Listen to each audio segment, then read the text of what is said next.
Rozen voor mijn meisje heb ik metgebracht.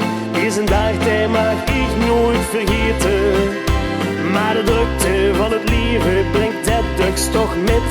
Dat heeft ze mij altijd vergeven. Maar dit is de dag en we vieren het feest dat we al zo lang samen waren. En hij zingt in rozen, wat zijn het te vuil. Ik heb al zo lang moeten sparen.